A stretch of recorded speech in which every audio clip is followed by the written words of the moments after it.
soon, but he is going to be behind. I'm sorry, that wasn't a probe, just a couple of zealots moving out to continue this harass right here. So yeah, it all hinges on this harass from Stork. And now we see missile turret going up there at the natural, missile turret going up at the main, but it doesn't have great coverage yet. But I'm pretty sure that Stork does not yet have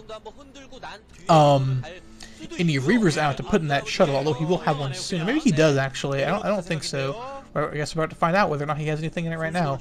Oh, he doesn't have a Reaver, but he's actually ferrying these 4 Dragoons and these 2 Zealots down into Forgg's base with another 2 Dragoons. Oh, this could be an absolutely great play from Stork because Forgg does not have enough there. He's looking at 7 Goons, 2 Zealots inside his main base, and all of his forces are at the natural. He's going to have nothing to defend this. Once this one tank goes down, he's going to start losing a lot of the SCVs, and that tank does go down, and here are 7 Dragoons all up in Forgg's main base, killing his SCVs. He's having to bring back his forces now, but if Stork can micro around and kill these tanks right here, this is going to be so much trouble. One of the Dragoons for Stork does go down, but a tank goes down for Forgg. He still has 5 Goons and a Zealot alive in Forgg's base, denying mine entirely from his main base, wreaking havoc on Forgg. Another tank goes down, another tank pops out, so it's still 2 tanks and a bunch of SCVs versus these 4 Dragoons, and here comes the shuttle. I bet you it's got a Reaver in it this time for sure, and this Reaver I think is just going to be finishing things up here for Stork. There's Forgg. He knows what just happened to him. He has just gotten thoroughly, I would say, outplayed here. He did not see that coming, did not see the elevator maneuver by Stork there, and here comes the Reaver harass. Let's see if Forgg can finish the job with this Reaver. Drops the Reaver there. The Reaver actually takes a hit from the other tank that was sheathed up behind him, but he still has these Dragoons alive, and there's a Reaver Scarab killing off 2 tanks for Forgg, and Forgg is going to lose this game. He cannot hold off against it. This one Reaver is going to do whatever it wants inside of Forgg's base, and that is not a dud Scarab. I thought for sure it was going to be a dud, but no, that Scarab does go off, kills about 5 SCVs. That Reaver has 11 kills on the Reaver, 12 now with the Marine. Yeah, and there is nothing that Forgg has to say about this. Just in case this doesn't work out, Stork has gone ahead and thrown up his first expansion and his second expansion as well. They're at the 11 o'clock and 12 o'clock positions, but it doesn't matter. That one Reaver is going to do pretty much whatever it wants, and really, oh, that shuttle goes down. That shuttle actually only has about 15 hit points left. So that shuttle needs to get out of there in a hurry. But yeah, it doesn't really matter at this point. Stork has done the damage he needed to do and then some. He has killed a ton of SCVs, a ton of tanks. He has completely screwed up Forgg's game. And really, it's now just a question of when and how Stork will affect a victory. And I think since he's established such a huge lead for himself, I mean, these are the pros. This is the MSL. This is for serious map. I mean, you know, this is a serious match.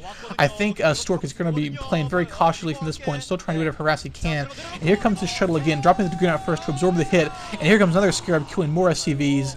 And I think he's going to have to back off for now because I don't think he has enough troops on that shuttle to absorb any more siege shots from those tanks. But I think Stork's just going to play carefully at this point. He's going to get his economy up and rolling. You see him defending both of his expansions there with these Dragoons. And here's this Reaver still alive. Okay, the Reaver finally goes down. Oh, doesn't quite finish off that tank. He's going to try and get the tank with this Dragoon, but it doesn't look like he's going to be able to. So a little bit of bad luck there from Stork. Couldn't quite finish off that tank. It had about one hit from anything left on it. But Forgg's going to repair that tank now, trying desperately to defend. But at this point in time, he's too far behind. He has no army. He has like 3 tanks total to his name. And Stork has 3 bases.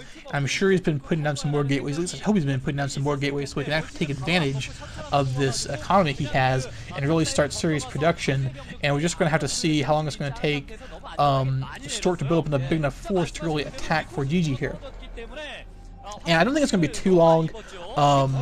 Okay, here's the SCV who is coming to 12 o'clock position and has scouted out Stork's base there, but there's nothing that Forgg has to say about that right now. Like, there's no way he can move out of his base. He's just now putting down his 3rd and 4th factories. Now it's about 10 minutes into the game. He, only has 2 factories up, and yeah, there is Stork getting down way more gateways. He's going to have 8 gateways total. He's going to have Reavers. He's going to have these Dragoons. Really, Dragoons and Zealots is all he needs to finish this game off. And I think he's just going to get some production from these 8 gateways, or it looks like, yeah, it's 8 gateways for a couple minutes here. build up some more troops, get about, 24 Dragoons or so, and there's pretty much a move into Forgg's base. Maybe try to get another elevator trick. Here he comes now with these Dragoons. He's got about a control group of Dragoons. He's going to have another Reaver in a shuttle, still badly damaged shuttle, but I don't think Forgg has any kind of anti-air whatsoever except for a couple turrets in his base.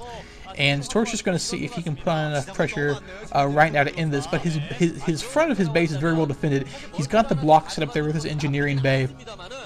And supply depot there at the front of his base with 3 siege tanks behind it, so I think he's going to be well defended there. But again, nothing in the main. So if Stork realizes that with his observer there, he's going to be able to sneak more forces in. There's some vultures come out trying to do some harass there. Of course, they get stopped by the massive Stork's troops, but they're at the front. He's got these 8 gateways down. They're going to be pumping more Dragoons, perhaps some Zealots as well. I have not seen a Templar Citadel of Adun rather up for Stork, so he probably does not have Speed Zealots yet. Okay, there's the Citadel of Adun right now, as I mentioned it. So as soon as he gets that leg upgrade, I'm sure we're going to be seeing some Zealots coming out for Stork to reinforce this. Maybe that's just what he's waiting for, just waiting to get some Speed Zealots in here so he can rush up and get amongst those tanks. And here is Stork moving in as those tanks try and siege up. He's going to do some Zealot bombs right there. Great Zealot bombs, dropping Zealots all over the front row of tanks. That Scarab hits 2 tanks, and that badly damaged, I'm sorry, the Scarab hits 2 tanks.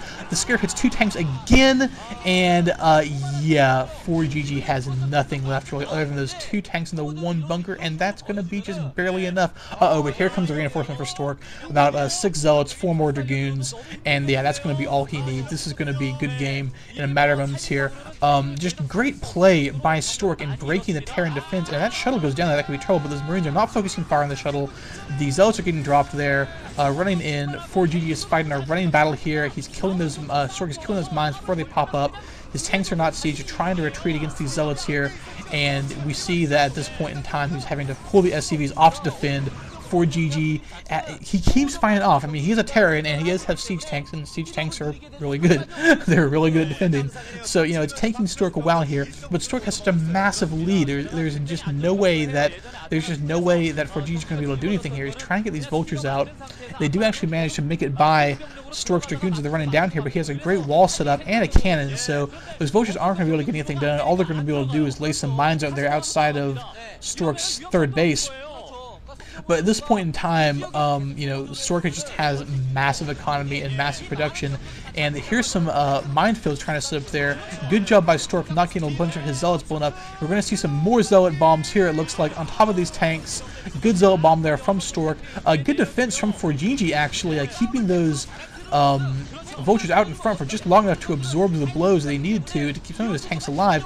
But there are just too many forces from Stork at this point, but good positioning with his different layers of tanks from Forgg, just barely able to hold this out. But he knows he's fighting a losing game here. He's sticking in it, but it's just going to be a matter of time. He's defending well, but Stork has way more reinforcements coming, way more Dragoons, way more Zealots. Those Zealots are speed upgraded at this point, and there's only so much that Forgg can do with his 4 factories. Here come the Zealots running through the minefields, get a mine drag there, blowing up that tank, and here comes the final force. I think this might finally be it. I said that like 3 times now, but it's so hard to take out an entrenched Terran like this when they have siege tanks, in this kind of position. But no, this is going to be it. Siege tanks going down, all the SCVs going to go down, and there's GG from Forgg. So game 1 goes to Stork. Thank you for listening. We're moving on to game 2.